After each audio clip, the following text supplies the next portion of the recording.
Assalamualaikum warahmatullahi wabarakatuh. Saya Harpila Intan Nurmalasari, NIM 4012211085. Di sini saya akan menjelaskan tentang peradilan tata usaha negara. Yang pertama yaitu ada dasar-dasar peradilan tata usaha negara. Peradilan tata usaha negara atau Pratun ada di Indonesia karena Indonesia mengandung konsep negara hukum barat, yaitu Rechtsstaat. Selain Pratun, ada peradilan lain yang wajib ada di Indonesia sesuai dengan amanat Undang-Undang Dasar 1945 pada pasal 24, yaitu peradilan umum untuk kasus perdata dan pidana, peradilan agama untuk kasus perkawinan dan lain-lain, dan peradilan militer untuk para militer. Peradilan tata usaha negara adalah suatu badan sebagai tempat warga masyarakat mencari keadilan dan harapan dapat memperoleh keadilan itu. Sebab ada kalanya aparat pemerintah dalam penyelenggaraan pemerintahan membuat keputusan yang melampaui batas wewenangnya. Peradilan ini mempunyai wewenang yudikatif, yaitu menyelesaikan sengketa yang timbul dalam bidang tata usaha negara antara orang atau badan hukum perdata dengan badan atau pejabat negara, baik pusat maupun daerah.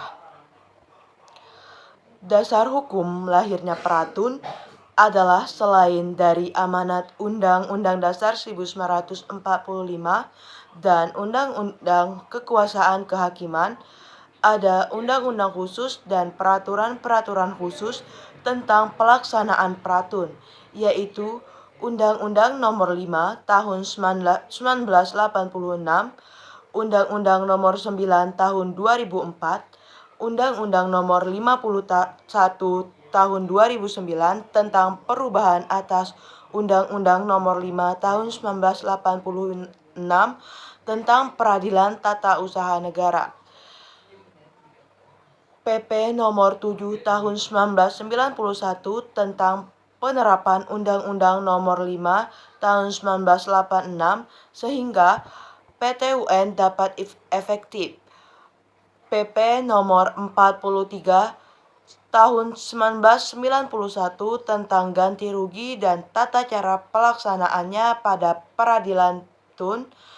Keputusan Menteri Keuangan tentang tata cara pembayaran ganti rugi pelaksanaan putusan pengadilan tun. SEMA Nomor 1 Tahun 1991 tentang petunjuk pelaksanaan ketentuan peralihan Undang-Undang Nomor 5 Tahun 1986, SEMA Nomor 2 Tahun 1991 tentang petunjuk pelaksanaan beberapa ketentuan dalam Undang-Undang Nomor 5 Tahun 1986 tentang PTUN, serta Juklak MA Nomor 051 dan Juklak MA Nomor 052 dan peraturan-peraturan pelaksanaan lain. Berikut itu adalah dasar hukum yang ada di Pratun. Selanjutnya yaitu sengketa yang timbul akibat dikeluarkannya keputusan tata usaha negara atau TUN yang dapat diperkarakan apabila telah menimbulkan kerugian bagi orang atau badan hukum perdata. Dalam peradilan TUN juga mengenal keputusan TUN fiktif yang menurut Undang-Undang Nomor 5 Tahun 1986 dapat dilihat pada pasal 3 ayat 1, 2, dan 3. Dalam pasal 3 ayat 1, tugas tersebut menentukan prinsip dasar yaitu setiap badan atau pejabat TUN wajib melayani permohonan warga masyarakat yang dia terima apabila hal yang dimohonkan pada dia menurut peraturan dasarnya menjadi tugas kewajibannya. Selanjutnya ada karakteristik dari peradilan tata usaha negara atau PTUN. Yang pertama ada asas praduga resmetik. Asas ini mengandung makna bahwa setiap tindakan penguasa selalu harus dianggap pragmatik sampai ada pembatalan, Yang kedua ada asas pembuktian bebas, artinya hakim menetapkan beban pembuktian.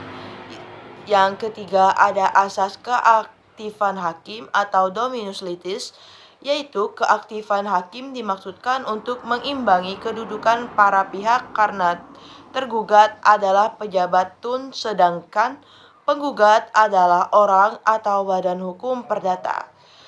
Dan yang keempat ada asas keputusan pengadilan mempunyai kekuasaan mengikat atau erga omnes.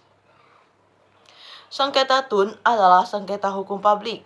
Dengan demikian, putusan pengadilan tun berlaku bagi siapa saja, tidak saja bagi para pihak yang bersengketa. Berdasarkan ketentuan pasal 8, pengadilan tun terdiri atas pengadilan tun sebagai peradilan tingkat 1 dan pengadilan tinggi tun sebagai peradilan tingkat 2. Selanjutnya, struktur demikian mirip dengan struktur peradilan umum berdasarkan Undang-Undang Nomor 2 Tahun 1986. Namun, alur perkara dalam peradilan umum berbeda dengan lingkungan tun. Tidak semua KTUN dapat langsung digugat melalui tun. Terhadap keputusan tun yang mengenal upaya administratif atau UP disyaratkan untuk menggunakan saluran-saluran peradilan tun. Untuk KTUN yang memungkinkan adanya UP gugatan langsung ditujukan kepada PTTUN. Dengan demikian, ada dua jalur berperkara di muka peradilan tun. Bagi KTUN yang tidak mengenai UP, gugatan ditunjukkan kepada petun tingkat 1, sedangkan bagi KTUN yang mengenal UP, gugatan langsung ditujukan kepada PT Tun. Berdasarkan ketentuan pasal 55, tenggang waktu mengajukan gugatan adalah bagi yang dituju dengan sebuah KTUN atau pihak 2, tenggang waktunya 90 hari sejak KTUN itu diterima. Dan bagi pihak 3 yang berkepentingan, tenggang waktu itu berlaku setelah 90 hari KTUN itu diumumkan. Berdasarkan ketentuan pasal 53 ayat 1, yang dapat bertindak sebagai penggugat adalah orang atau badan hukum perdata dan yang berkepentingan dirugikan oleh KTUN.